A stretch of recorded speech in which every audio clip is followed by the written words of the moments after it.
All right, welcome back to Q Live. I'm Chris Walsh here in Palm Springs, California, celebrating all the amazing people that come to Q to connect and do innovative things. And I have pulled together part of the posse from my hometown, my home district, Mount Diablo Unified School District. Yeah, we're here.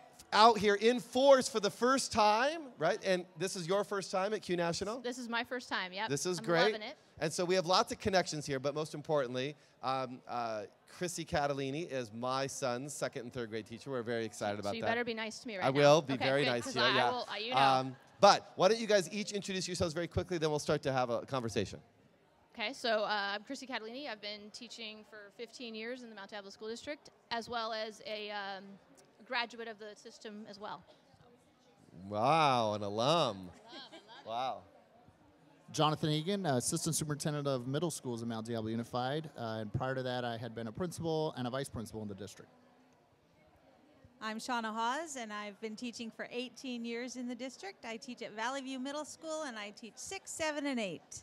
Technology. So as a parent in this district for 12 plus years, I can say that there has been an explosion of activity probably in the last year or so, in particular, last 2 years. So I want to talk a little bit about that because this has been a district that has kind of been a little resistant to some of these changes and innovations in technology for a while. So I want to talk to each of you about some of the things you're doing. But first, maybe you could talk a little bit about some of the stuff you're doing in your classroom that you think is really interesting that other people might be interested in. So again, I only started using this last year, and we've come a long way. So we have some iPads and some Chromebooks, and it's amazing how much excitement the kids have about learning that I haven't seen before, just because of little simple changes using technology. What are some of your favorite tools these days? Well, I am sitting next to Mr. Zaption, so No, I definitely am going to drop that one. Yes, there's no doubt, but... However, no, I mean, we're using Scratch every Thursday morning. I mean, it's so impossible to even come up with all of the different... Oh, we use Kahoot at least once a week, at least, just do little reviews or introduce some topics and find out what's the knowledge generally in the class. We love Chatterpick. Google Classroom has been a big one for us this year. So, and my absolute favorite, is Seesaw. It has changed our classroom and as well as my grade level. And right now it's starting to change the entire school. So Seesaw and having the kids reflecting on what they're learning and sharing that knowledge with their parents. So it's like a little window into the classroom every day for parents to see. Yeah, and as a parent who was on the side of a parent conference, it was really powerful. It was a fantastic tool to be able to see what they were doing, have the students reflect on that, et cetera. It was great. So, Shauna, tell us about some of the things you've been working on over the last few years. In particular, this new symposium you put together, summit you put together just a few weeks back, and a Girls in Tech program you've got going.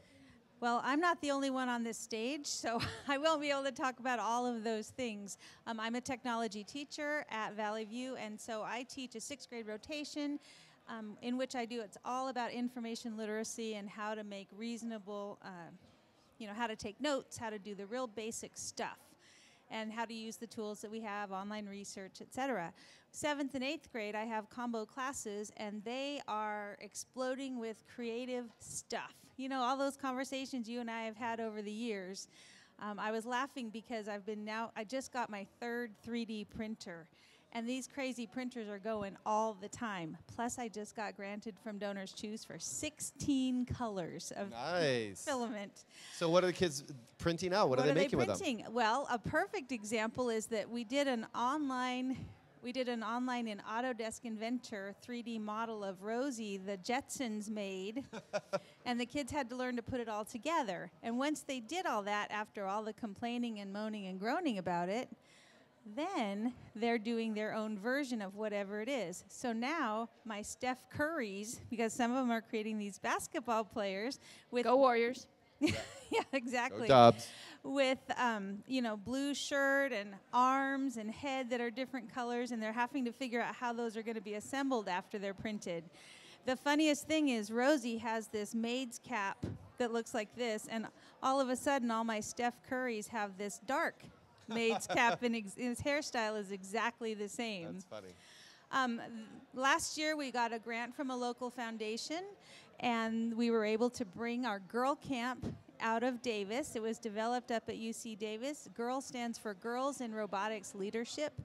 And so for a whole week, 8 to 5 a.m. to p.m., long days, we had 22 girls doing robots all day. And they were learning also public speaking, creating videos, solving problems. It was very fun and creative.